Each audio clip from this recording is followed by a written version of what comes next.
So a lot of things about art are very objective. And I think there's no other place you can go with that. There's no debate that what one person sees as beauty, the next person might see as rather hideous. Uh, for example, Sidney Pollock, a lot of people think that's brilliance and genius, which on some level I'm sure it is. But to me, it looks like nothing. Looks like nothing. I don't get any. I don't feel nothing when I look at it. You know, and I suppose that's kind of again the essence of art is what do you feel when you look at something or hear something or read something. I mean, that's kind of the human soul. I mean, connecting with what we feel, and I think that's an important aspect of art is knowing that every person has their own interpretation. It's partly why people always say reading the book's better than the film. The book lends itself to everyone having their own interpretation of it. The film becomes much more set visually in our minds, which often counters what we envision in our own mind already. And so it's like it can never live up to what we already imagined it to be. And so therefore the book's always going to be kind of the superior form for most people. I know some people will probably think this is distracting, kind of walking around, but I just kind of wanted to mix it up a little bit today. It's just going to be a quick episode anyway. But saying that about art, I, for one, I'm a big fan of jazz album covers. You know, the great Reed Miles, the great David Stone Martin. Probably my favorite is Burt Goldblatt. Edmund Edwards had some, I think, at Argo and Prestige. I think he did some work as well. And there's a host of others, but for me, really, it's David Stone Martin, Burt Goldblatt, and Reed Miles, the three that are kind of really ahead of the pack. And I've always hated, strong word, hated one Blue Note album cover. And rather thankfully, it's not a Reed Miles. But it's an awful, awful album cover. It makes the artist look like they're a retired grandpa living in Florida about to go play Keno or hit the early bird special. I mean, it looks like something Jerry Seinfeld's dad would wear. It's just an awful representation that doesn't seem to capture the music, the artist, or even anything to do with the Blue Note sound. And by now, some of you probably are guessing what I'm talking about. And it's an Andy Warhol. And Warhol, of course, had a fairly big reputation. And I think that grows in the 60s. In the 50s, I think he's still somewhat... I mean, by the late 50s, he's probably fairly well established. But I'm not an expert on Andy Warhol by any stretch of the imagination. But he makes a number of album covers for Blue Note. Three of them, for some reason, are Kenny Burrell records. And the Kenny Burrell Blue Lights 1 and 2 are favorites of mine. They're great records. They're from multiple different sessions, but there's a lot of great players on there, including some Tina Brooks, if memory serves. Then there's an earlier Kenny Burrell, Volume 3, maybe it's called, or Volume 2, with the kind of the guitar. That's a nice piece of art. But this one, it's probably kept me from listening to it at times. Because I'm like, I'm not in the mood for that. Fred Sanford. I'm going to be chilling in the basement with some dingy clothes, mildew. Let's just get to it here. Johnny Griffin, The Congregation. It's just one of the worst jazz album covers ever. It doesn't seem to capture anything. Like, what's a saxophone? To me, it's never even been that. It's like, it's just, I don't know. It's never captured anything about jazz. I can't imagine Johnny Griffin even pretending to wear a shirt like that. And it's probably not even trying to be Johnny Griffin. Because, I don't know. It's hard to tell. That's supposed to be even a black man or a white man. It's hard to tell. But if this was commissioned for this specific session. I'm not sure what he was thinking, Warhol.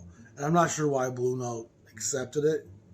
I'm guessing it's freaking Andy Warhol, and his name was big enough that perhaps he would help sell something of his own right. So I just spent probably 20 minutes with one of the most racist people in town. But he's 92 years old, and he served in Korea. And he's got stories. He's a nice old guy. But once in a while, he'll say some racist stuff. But, he's got 42 years on me. So his life and where he comes from is different than mine. That's his experience and his environment. And, I try to keep it off politics whenever he comes around. Maynard's a character, But that's part of being in business with townsfolk. You have to be malleable and be able to talk to just about anybody. So we talked about dogs in Korea for 20 minutes. Worst Blue Note album cover for me by a country mile is this Congregation. It just doesn't seem to fit in. And if you look at the records around this, the Lee Morgans, the John Coltrane's, the Sonny Clarks, there's just so many great records in this sequence right here that Blue Note's putting out. And I just feel like this label, this particular album cover is a real misstep. But that being said, that's one album cover out of probably 500. And as long as we're talking Blue Note album covers, there's some stuff in the 10-inch sequence which predates Reed Miles being there. That's not very good. And no one makes great album covers all the time. And Savoy made few good album covers, Bethlehem has one of the highest averages. Storyville did great album covers. Again, Burt Goldblatt's responsible for most of that stuff. It's kind of sad when Goldblatt steps aside, because Roost and Bethlehem and even Storyville, they all lost something when they lost Goldblatt's designs. And he shows up in so many places, Goldblatt. A lot of the Emercy things I've been finding lately, the 10-inch stuff, for Goldblatt. He does a lot of early Savoy, 7 inches and 10. And that's the other real challenge, is that a lot of Goldblatt stuff is on 7-inch EPs and 7-inch 45s from that era when they did do art for those covers. Excuse me. I got too much sleep last night. I've been falling asleep by 9 o'clock a lot of these nights. It's early mornings for me, So yeah, just a quick episode today. And we're just talking Blue Note album covers. And I was actually going through some of these late 1500 records yesterday at Blue Note. 1577, 1579, the great Sonny Clark, 1581, a Rollins masterpiece. The first 6 Lee Morgans on Blue Note are all outstanding. Sonny Clark, one of the finest hard bop records in the canon. City Lights, I think this has got Art Farmer on it, which is Fuller. No, it's got Curtis Fuller, Coleman, Chambers, Bryant, Taylor. Okay, it's a different sounding Morgan to some extent. Here's a fun one I was listening to the other day, George Braith. And Braith, interestingly enough, it's not part of that sequence, it's much later, but it's a cool cover. And he invented a thing called the Braithophone, where he kind of welded numerous different horns together and made these dissonant chords that I think would translate really well playing Monk or having played with Monk. Listen to a lot of his dissonance and his blocks and some of the chords he's making at times, reminiscent of Monk and Monk's impact on the music. And boy, Monk's impact is so sublime and subliminal, but yet omnipresent. It's a real gentle thing, some of the things Monk suggests, that gets picked up by a lot of other musicians. And I think some of the common listeners don't always hear the echoes of Monk sometimes. But when it really comes to dissonance and alternate harmonies and just creating interesting chords, and even really repetitive blocks of notes. Monk's just a real originator in that way, innovator. And you hear it replicated a lot later. And a lot of the avant-garde cats, that crowd, owes Monk a big debt of service, I think. And Monk kind of normalizes some of what's crazier, more out, for sure. So again, we're just going to wrap that episode today. Worst Blue Note album cover in my mind. And I didn't even go through them all. What I actually did was I pulled up that stretch of covers yesterday and took a picture of about 7 Blue Notes I was listening to in the cafe yesterday. And that one just stood out like a sore thumb. Like I beat it with a railway tie. Dropped a beer keg on it. I was like, and then I was like, I hate that cover. And I'm like, then I thought that's interesting because I don't think I've ever said that about a Blue Note album cover before. But I really don't like it. It's not good. It's just, if you're Rodney Dangerfield and you're going golfing in Hawaii, this is a great cover.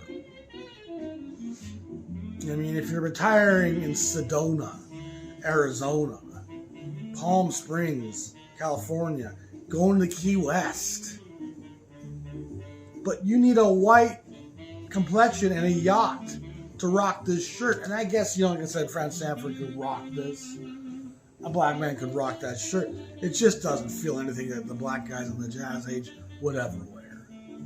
They were always in their suits with the ties and dressed properly and gentlemanly. Even in their casual attire, they were still fairly well, composed. And it's just something I don't think I've ever seen a picture of a Blue Note brother rocking the golf shirt, the Hawaiian beachside Florida retirement shirt.